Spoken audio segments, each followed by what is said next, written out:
اعوذ باللہ من الشیطان الرجیم بسم اللہ الرحمن الرحیم لقد خاب السعی وتبت الایدی وخسرت الصفقہ۔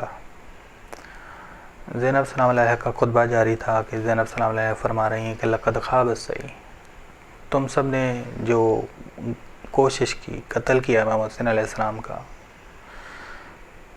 یہ تمہیں رسوائی تک لے جانے والی ہے۔ تمہاری کوشش نے تمہاری فطرت کو دفن کر دیا، غبار چڑھا دیا۔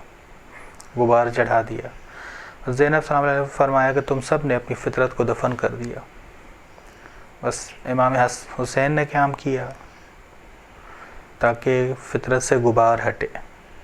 تم لوگوں نے امام کے خلاف قیام کیا، اپنی فطرت پہ غبار چڑھا دیا، ساتھ نہیں دیا، خطوط خود ہی لکھے، بلایا خود ہی، اور ان کے خلاف تلواریں لے کے کھڑے ہو گئے۔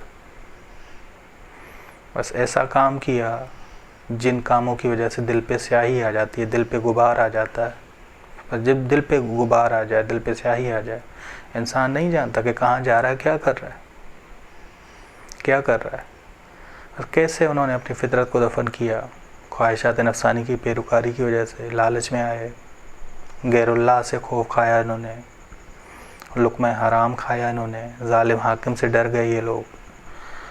ٹھیک، بس زینب صلی اللہ علیہ نے کہا لقد خواب السعی، خواب مٹی ڈالنا، دفن کرنا، پوشیدہ کرنا۔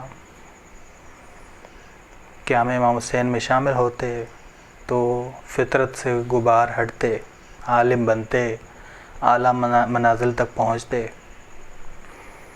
تبت الایدی،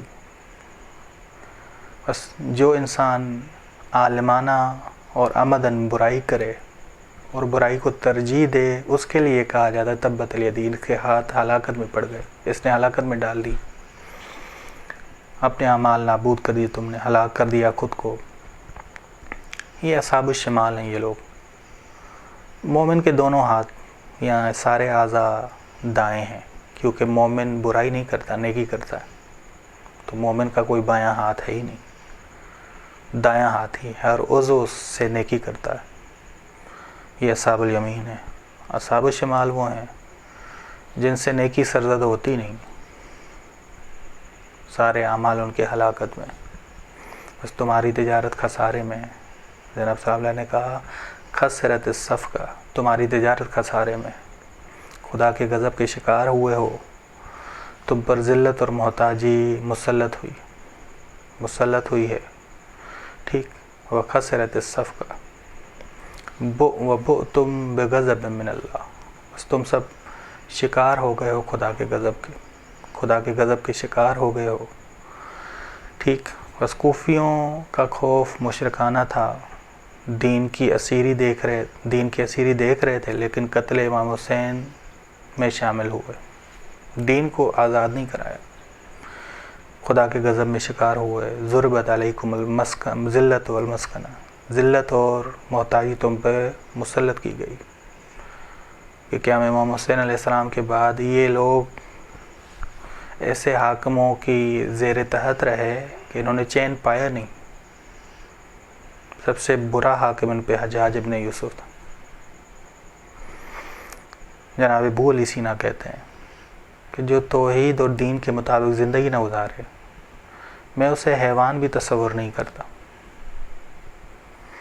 جو شخص خدا کی دی ہوئی ذمہ داری کا دفاع نہ کرے، جو امام کا دفاع نہ کرے، وہ بلہم ازل ہو جاتا ہے، بلکہ وہ حیوانات سے بھی بدتر ہے۔ قرآن نے تعبیر استعمال کی ہے بلہم ازل سبیلا۔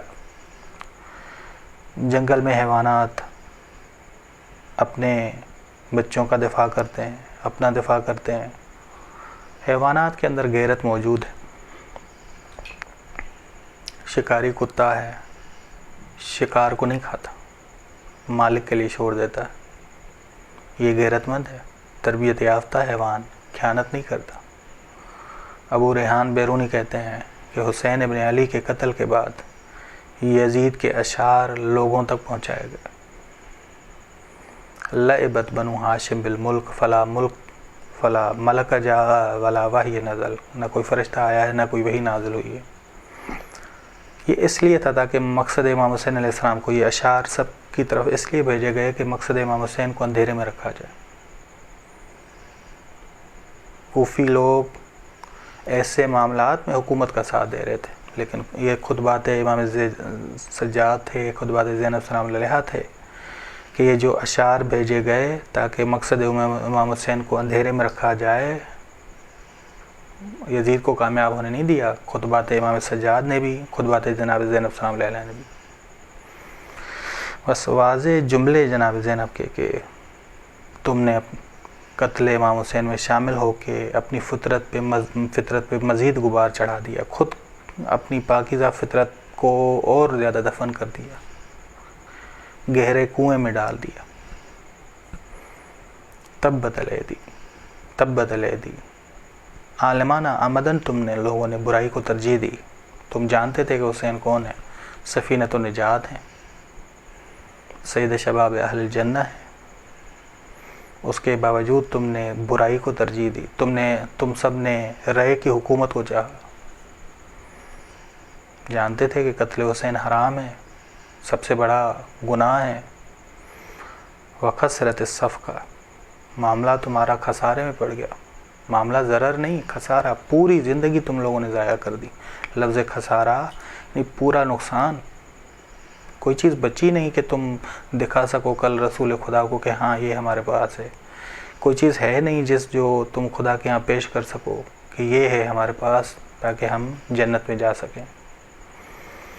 وہ تم بغضب من اللہ، شکار ہو گئے ہو خدا کے غضب کے، دائمی غضب کے، اور ذلت اور مسکنت، ہم محتاجی ہمیشہ تم پہ مسلط کی گئی۔